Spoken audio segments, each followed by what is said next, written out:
Okay, so as people come in, what I ask you to do is grab a pen and a piece of paper. Eric, just give me a thumbs up. Yep, you see my screen. Yeah. Um, and then, so pen, paper, please don't watch this on your phone because you're going to want to see what I'm doing. Just an FYI, for all of my soup students, this is really important too. You already have all of the things that we're going to be talking about today. As you come in, I just ask that you also mute your audio. Um, so you don't have to get freaked out that you don't have the necessary things to make all of this work if you're a soup student. If you're not a soup student, there's going to be an opportunity at the end of this to easily become a soup student, but also take part in what's called the boot camp. So let's get into it. Somebody needs to mute out. I think it is, there we go. I got you. I got you. Okay, so welcome to New Client 101. Let's talk about who should be here. If you're running a practice without staff or with staff who you really only want them to be doing what they're really good at doing, you want to be here. If you are running a practice and you feel like everything is really streamlined and you're good on all of your systems, don't spend your time here today because it's going to be a bit wasted. So we're going to get into the nuts and bolts of what's necessary to really crush the new client experience, because how important is that right now? How often do we go to a doctor's office or some kind of a professional appointment and we're just like dumbfounded at the pieces that are missed? If we spend a lot of attention on it and it's the thing that we're always thinking about, we don't drop the pieces. But if it's never thought of, the pieces are dropped, and it really affects you strongly if you're a business owner, a practice owner, a practitioner who spends time thinking about these things. So here's the challenge. The challenge is that most of us are staffless practitioners and we don't want to have staff. We like it that way. We like running the show. We like having the people come in. We like feeling the energy of how the practice is flowing. At least I do. And then somebody will just pop in and say, hi, can I come in and get adjusted? In the middle of your adjusting hours, when you've got 3 babies on the table, you're holding a baby, your puppy's running around, you've got 4 people walking in 5 minutes late for an appointment, the phone's ringing, and you can feel your Apple Watch going off, right? Like that's the moment that a walk-in happens. So what do? Are you prepared? And my hope for you is that by the end of this training is only going to be 30 minutes. You have a bird's eye view into the pieces that you need to do to become more prepared. So how do you give all of the things to all of the people without dropping the ball? And sometimes those balls can get pretty heavy. So I'm also going to talk about the boot camp. So we're doing a 3-week boot camp on all of this. So I want you to know, my soup students, it is totally free for you. It's my holiday gift for you. It's gonna go from turkey to Santa. So from the Monday after Thanksgiving to the Monday before Christmas, 3 weeks of content dropped each week. So on Monday morning, you'll get, okay, guys, here's what we're focusing on for the week. Here are the videos to watch. Here's the homework to submit to me and my team. And my eyes will be on that homework. The boot camp is going to be all about implementing what we're going to talk about today, creating the video, creating the emails, going to the pieces that are in Soup School that you have access to already if you're a Soup student, and actually putting them to use and getting them going. So that's the boot camp. So we're going to go over who, what, where, when, why. Most of those, at least. So let's start with who. Who are the people who you want to be serving? Because if the people who you want to be serving are, my ideal client is the 30-something mom with the time, energy, and resources to give more and do more for her family. That's my avatar. That's like my person who I speak to when I do marketing for my practice, which I really don't do a whole lot of anymore. Who is your avatar? Who is it that you're speaking to? In Soup School, we talk a lot about ideal client. So who are your ideal clients? Are they seniors? If they're seniors, all of the things we're going to talk about today are going to look a whole lot different than if you're serving millennial athletes, right? So get really clear on the picture of who you want to be serving. so that then you can serve your people in a language and a style that they understand. If my practice, my ideal is to fill it with people who have lived their life, they have gray hair like me, they are looking into their retirement years, I can't automate my communication with them because most of them don't like to text. So I'm going to have to come up with different solutions. But if my ideal client is a 15-year-old athlete who's trying to go pro, I'm going to do most of my stuff on Instagram because that's where they're hanging out, the gram, right? So who are your people? And get really clear on that person. If you're a student, go to the lesson on ideal clients, and you guys pick this apart with a fine tooth comb. I remember when I was, I can't believe I'm going here, but I'm going here. When I was like 9 years old, my dad lived in California, my mom lived in New Jersey, and I lived with my mom. And we used to go to California every like Christmas break to see my dad, and we would stay in a hotel. And I remember one year I had lice. It was going around the school. All of the kids had lice, right? And you guys have seen my hair. Like I have 3 heads of hair. My mom spent the entire Christmas vacation in this hotel with a fine tooth comb going through my head, right? It took days and hours, right? That's what I want you to do with your new client experience. I want you to figure out with a fine tooth comb, who are the people that you want to be serving? So the rest falls into place. Okay, let's keep going. So then we look at the how, okay? How do you want to be serving your people? If I go to, an OBGYN appointment, and I'm going to read a couple of pages from my book in a minute because it's very relevant.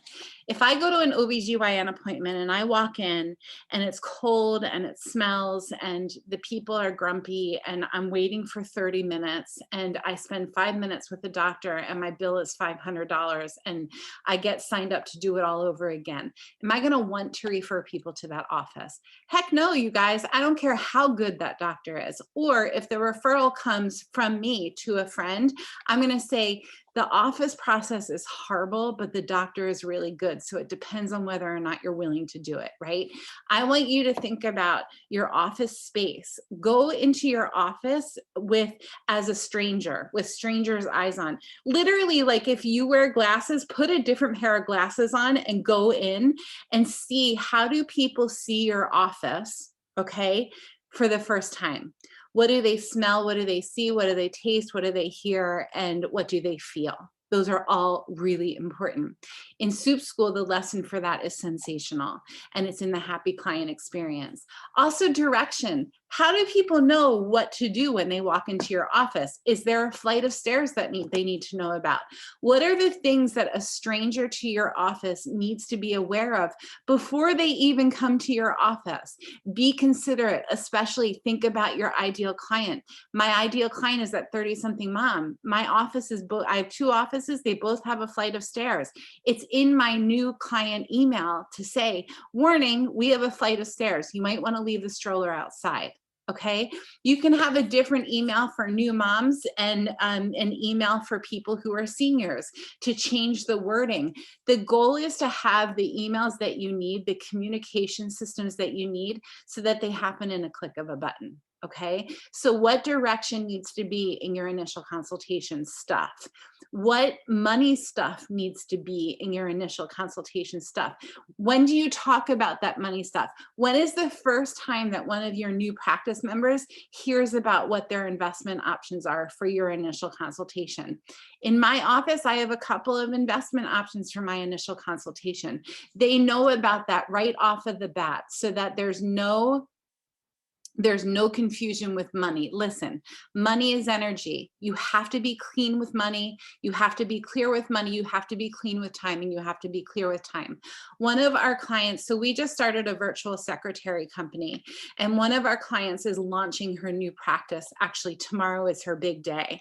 And I gave her the homework of going out and buying a timer. It doesn't work for it to be on her phone. It needs to be a timer. And every 15 minutes, the timer timer is going to chime, and it's a really lovely sounding chime, so that she knows she has 5 minutes left with that client. There's going to be a timer in each room that she's serving in, so that she doesn't go over, because the energy of time needs to be respected. It needs to be respected in the new client experience. It needs to be respected in your day-to-day, because nobody wants to sit and wait for a doctor's appointment or a practitioner's appointment. This is true whether you're online doing these services or in person. Both of them are true. So think about the big picture. You know, one of the things that came up this week in the staffless practice community is there's so much coming at you guys, because I'm like, I'm shitting rainbows right now, for lack of a better word. There's so much coming out of my brain, out of my heart, and I'm trying to get it to you in the most effective, efficient way possible. This is for SOUP students and for soon to be SOUP students. So how do I keep the big picture in mind when I'm giving you all of these pieces? That needs to be true for your practice members. What's the big picture that they need to see? If we're talking about, let's talk about Dr. Dana, who is on the call. Dr. Dana's people, big picture, they need to know how talented she is with what she does. So every communication, every text, every communication, every email, every phone message, every piece needs to say, I'm so talented at what I do. Not literally, you're not going to say that. It's going to come through your branding. It's going to come through your messaging. It's going to come through your tagline. And my SOUP students, that's all in SOUP Marketing Academy Part 1. Okay, let me read to you just for a minute. It's called The Cold Hard Chair Weight. I just spoke at a chiropractic convention, and there were a lot of people in the room. And let me tell you, you want to be intimidated? Write a book and read to a group full of practitioners. Very intimidating experience.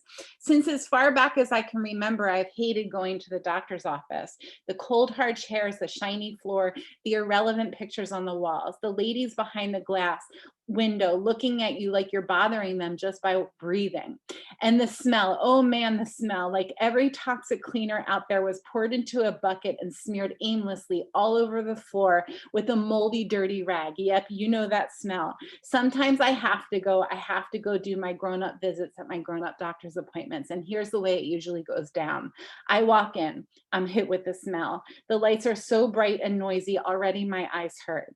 There are 3 other women in the waiting room. They look annoyed, like they've been there for a while. How long? Is their appointment before mine? Am I going to be that annoyed in 30 minutes when I'm still sitting there? I walk up to the counter to not be greeted by a grumpy lady sitting behind a desk that has clearly never been fitted for her. It's too high and she is too little and the chair is too big. But what do I know? I'm just a chiropractor. She looks at me, slides the wall of glass between that's separating us, takes a sip of her Diet Coke, it's 10 a.m., and says, insurance and license, please. In the most annoyed voice possible, like I'm wrong for being there, like there is no wait and I am not paying and she is not loving me in this moment. Did I do something wrong? Maybe I have BO, no hello or good morning or sorry for the wait. Yep, I'm a wise ass, so my response goes something like, oh, good morning and how are you? Usually provoking a smile that cracks the code for some human banter and connection. The truth is, and this is the truth, you guys, I'm probably the first person who has asked her how she's doing all morning. The truth is she's probably a lovely person and totally overworked, underpaid, and not appreciated, probably. So then the question becomes, do you have people sitting at your desk right now who know how important they are to you? On my to-do list, this is my personal to-do list, and sometimes I just have to remember it. Sometimes I have to see it on my calendar. Every Friday, I tell my team how important they are to me. Do you do that? Do you take the time to tell your team what a good job they're doing and how important, if you have a team? If you don't have a team, do you take time to celebrate yourself? Every week, do something sacred and something special for yourself. If you're a one-woman show or a one-man show, you got to take the time to take the time, okay? Because then your cup is full, and when these people come into your office, you're coming from a full cup place and you are going to serve like nobody's business. And that's what's necessary right now. No half-assing it right now, you guys. People need real deal care, okay? Okay, so let's keep going. And then walks in the when. When's a good time for appointments? The emails, the follow-ups, like all of the things that need to be done for an initial consultation. In my world, it's important for us a week before the appointment for the email to go out. Or if there's a timing lag for people in my office. If someone wants to make an appointment with me right now for tomorrow morning, you know what? They're going to have to pay extra because there's more admin on my shoulders to do. And I make that very clear. I have different kinds of initial consultations. So how do you need to organize your time when it comes to initial consultations and all of the things that you're doing for a new client experience? This is so, so important, you guys. Finally, the how. How do you do it? How do you make it all work? What are the missing pieces to the puzzle? So if you're a SOUP student, you now have access to a course in SOUP School called the New Client Academy. This is where I go into everything I'm about to talk about. In the boot camp that we're about to start, I'm going to make you do it with me. So it's not going to sit on your computer somewhere. You're actually going to take the stuff in New Client Academy and you're going to put it to use. And again, it's free for SOUP students. So the emails, the voicemail, the video, the code word, and the forms. These are the pieces of an effective, efficient, and productive new client experience in my office. There may be pieces to this that really don't resonate with you, then it's not right for your office. You know, I'm always saying to my students, I'm not a coach, because coaches, in my understanding, coaches tell you what to do most of the time to be the greatest version of you. I'm simply telling you what I do in my practice that works really well. And I invite you to emulate it, to copy and paste it, and then put your language, your branding, your flair on it. So let's get into the nuts and bolts of the how. So the first thing is the emails. The emails, there are 2 emails involved in my practice in a new client experience. The first email is before they come in. And the before they come in email, we call it email 1 in my office. I say we, it's me and my virtual assistant, okay? Many of you know Marge. And the before the visit 1 email or the email 1 for a new client is going to say, hey, Sally, this is where my office is. These are the things you need to think about. These are my COVID rules. This is the mask rule. This is what I say about the jab, or whatever it is that you want to say in that email that's important for you to get across. These are the hyperlinks that I want you to take a look at before we meet. This is a link to my paperwork. Whatever it is that you want in that email, you're going to make that email with me during this boot camp, and you're going to put it where it needs to be. Okay, that's the before email. I always say drop a couple testimonials in it. Even better, drop a video of a practice member bragging about how awesome you are. If you're one of our staffless solution clients, meaning we're doing the secretary work for you, all you have to do is, hey, Jody, here's my client email 1 wording. Da, da, da, da, da, da, da. We'll type up the email for you and we'll put it in a Tractwell for you. Okay, so the second email is email 2 for a new client. And guess what this one is? I've met with Sally. I did my intake with her. We hit it off. We went through what I found. We went through what I want to do. We went through our ancillary recommendations. You guys, this is true independent of, are you a PT, an OT, a chiropractor, a dentist, whatever your craft is. These are the steps that you need to do with a new practice member. Then you're going to say to Sally in the email, I'm sorry, before you send the email, so you just did the exam, you had your first meeting with her, maybe you did a treatment with her, and you're going to say, Sally, here's what I found on you. Sally, here's what I want to do with you. Are you in agreement with that, Sally? Does that work for you? So in SOUP School, Russ Rosen talks about the importance of certainty, and he gave us like $2,000 worth of content. There's so much juice in what he gives us in SOUP School. And one of the things that he talks about is getting agreements with your practice members. So there are 2 agreements that are going to happen. The first one is before you get started with your practice member, you make an agreement about what they're looking for in the experience with you. The second one is you're going to say to them, this is what I want to do with you. Does that sound good to you? And you're going to get an agreement with them. If you don't get, you guys, with everything I teach with new client stuff, This is the most important thing. You have to be on the same page as your practice members. If you start talking about, I want to see you for 5 years, 3 times a week, and I want you to pay upfront cash $5,000 a year, and they think they're there for 2 visits because they have a backache, or they think that they're there because they can't extend their arm and they think maybe it'll take a month, you guys are on the wrong, you're not on the same page. You have to make sure that you're in agreement with what their expectation is and how you can help them fulfill that expectation. This is the big girl stuff. This is hard for me. This is hard. It feels vulnerable the first few years that I did it. And now I'm like, absolutely, I have to be in agreement with my practice members. They need to know what I do. I need to know what they want. And I need to make sure that that's matching before I talk to them about how often I want to see them. I hope that that makes sense to you guys. So we're going to figure out what are the agreements that you need with your practice members in your office during this boot camp. Okay, so that after, let me go back to the email 2. Email 2 is going to be, okay, Sally, are we in agreement that this is the care that you need and these were my findings and this is how much it's going to cost? Does that sound good to you? And Sally says yes. And I say, okay, Sally. When you go home tonight, I want you to check your email. And there's going to be an email in there from me, from yours truly. If you don't see it, just shoot me a text. That means that it landed in spam and it's no good to anybody. Okay. And then I say, Sally, this email is going to have a video in it. And you might have to say it 3 times. Did you get what I said? This video is going to have this email is going to have a video in it. The video is going to be me showing you around the office, showing you where to put your keys, where to go to the bathroom, where the snacks are, what to do when you lie down on the table, showing you all of the nuances of being a practice member in this office, okay? The video is also going to tell you what to do with this form. This form is how often I want to see you, what my findings were, and what it's going to cost.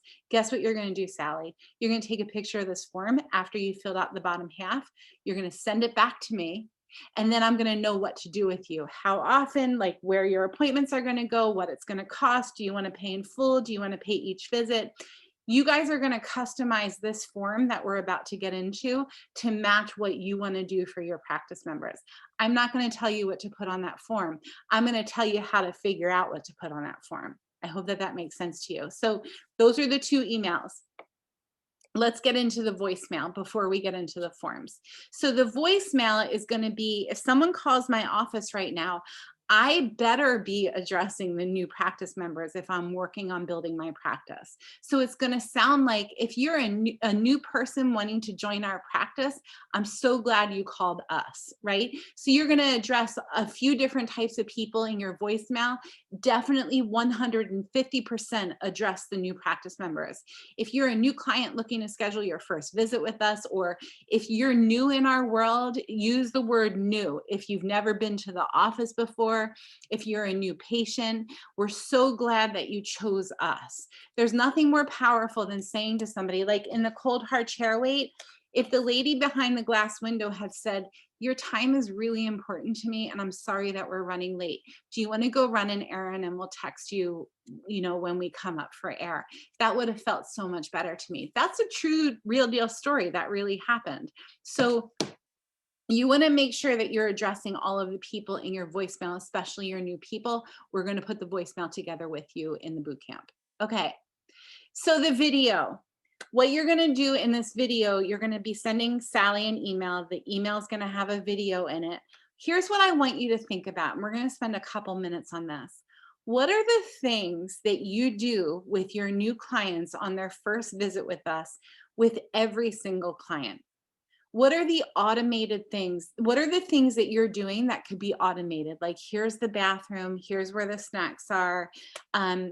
This is where if you need to sign something, this is where you do it. What are the things that you show people or say to people or do with people on their first visit, maybe even on their second visit, over and over and over again? What are the things that you could say in your sleep, or maybe you even do say in your sleep? The things that you say over and over and over again. These are the things that are going to be on your video. Does that make sense? So you won't have to say them anymore. You're just going to have them watch the video, and the video is going to have all of the repeats and automation. Make sense to you guys? So my video gives a tour. My video goes over the new patient report, and I'm going to show you that next. My video tells them how grateful I am that they chose me, and I recognize that they have a choice in healthcare providers. My video goes over what if they want their family members to come in, and my video goes over exactly what to do with that form. So there's no question marks. They can watch the video 50 times if they want to. Okay, so the video is going to have two pieces to it, and we're going to go into this in an exhaustive way during the boot camp. It's going to have a code word, and it's going to have a gift card involved. So it goes like this: Sally, I'm going to send you an email tonight. It's going to have a video in it. Watch the video. It's going to give you a tour of the office, and it's going to have a code word at the end. Listen for the code word, Sally. What are you going to listen for? I'm going to listen for the code word, Dr. Jody, right? My code word is love wins. So, and then I say, Sally, you're going to hear the code word. You're going to text it back to me. You're going to take the code word. You're going to shoot me a text just with the code word, and I'm going to send you an Amazon gift card. So I'm congratulating her for listening to the automated things in my office, right? She doesn't need to know that the Amazon gift card is for $5. She doesn't need to know that the coffee shop down the street's gift card that you're going to give her is $5. She just knows that she's going to win something, and all she has to do is go watch a video. Okay, this is how the new patient video works. This is what's in email 2 for your new clients. You guys, this is a game changer. I'm telling you right now. So start thinking about what are the automated things that you need in the video, and then we're going to create the video together during the boot camp. I want you to think about what code word really resonates with you. Love wins is kind of my jam. It's a sticker that I give all my practice members. It's my license plate, LUVWINS, like, because it wins. When does love not win, right? So, and I've been saying love wins for years and years and years. I've given the stickers, I've had the shirts, all of that stuff. So that's obviously my code word. What's something that would really resonate with you as a code word? And the thing is that love wins is actually 2 words, and I always make a joke of it. Like, I can't count, but I'm a bitchin' chiropractor, something cute like that. Be you, show your personality. Some of you would never say that to a client, but you guys have to understand I'm like everybody's sister or best friend when they come to my office. I see I have a request in the chat. I have a 12:30, love you. Love you too, Eric. Okay, let's go into the forms. You ready? So one of the things that the doctor who's starting her practice tomorrow really needed, so she's hiring us as a virtual secretary, and she's going to dictate her notes into a voice memo app that we give her, and then we're going to type up all of her notes for her, and we're going to put them where they need to go in the Jane app. That's one of the services that we're providing. But she said to me, Jody, I really need something that I can quick do chicken scribble on while the patient is standing in front of me. Like, I don't want to write. I don't want to type into a computer. I just want to be able to chicken scratch on something, maybe draw, or any random notes like Sally's not feeling good, or Sally owes us for the last 3 visits. I want to write it right there. So we created this form for her. It's the front, the back, and the sides of the body. And she can just draw in what her findings were, so that at the end of her shift, seeing patients or clients, whatever word you want to say, she's going to take her phone and she's going to be like, all right, I saw Sally, patient 3962. We keep everything HIPAA compliant. And then she's going to read off her notes, and anything that Sally said to her, like she had a migraine on her right temporal lobe, whatever it is, it's going to be on this paper. This is the paper that she's using to guide us into giving her a great note dictation experience. And then she can even put notes about her payments on this form too. So that is the in-person treatment note thing. And you guys, this is so simple. It's literally just drawing.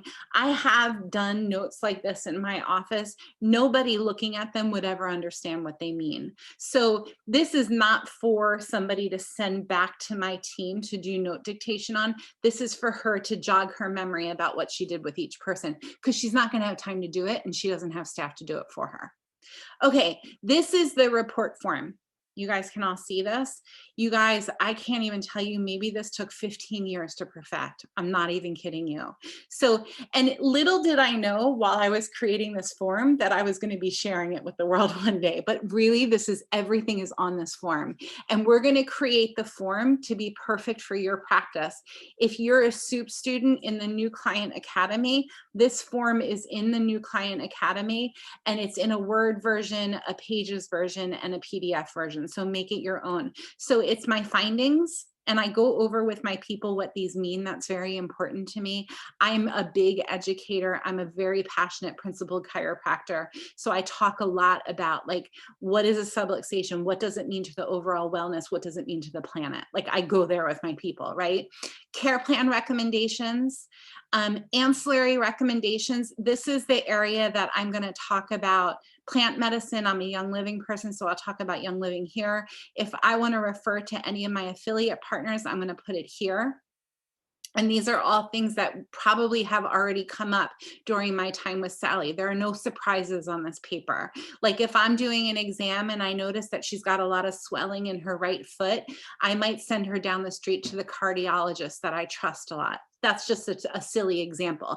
Or if I'm doing a palpation exam and I feel like her uterus is really swollen, I might send her to the OBGYN that I have a really great relationship with. That's where this is going to go, the name and contact information of my OBGYN. Any movement that I have that I want her to do, whether it's a sit, cross, lean, stretch, or the joint freeing series, or we do a lot of birth fit recommendations in my office, and nutrition support. So in my office, I'm what they call a straight chiropractor, meaning all I do is chiropractic and I refer out for the other stuff. So like, if somebody is a really amazing nutritionist down the street, this is where I would put their name. Or if I want them to do a Whole30, I would put it here, whatever it is. And then at the time I was using this specific form, I don't do this anymore.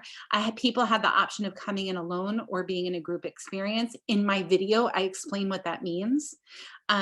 My adjusting hours are here, and then they give me 3 requested appointment times, like Tuesdays at 5:30, Thursdays at 4. Chances are, if they can come on Thursday at 4, they can come on Thursday at 4:15, right? So all I do, and this is what my secretary clients are going to do too, I take a picture of this form and I send it to my admin, and she puts it all in for me. I don't do any of this stuff, you guys, and I don't want you doing it either.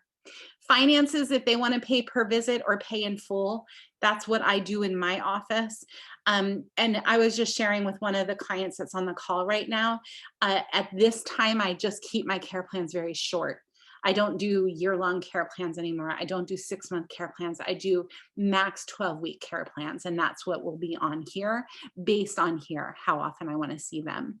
And then if they want to send their family members in, this is where they tell me. Go ahead and, if you're intimidated to ask for referrals, it's not intimidating at all to have them check a box and list names and numbers. And then guess what? I send this to my VA, which you can do too, and we reach out to those people, or we reach out to the client and say, hey, I saw that you wanted to get little Sally in for an initial consultation with Dr. Jody. What time works best for you? It's as simple as that. So this is the form, guys.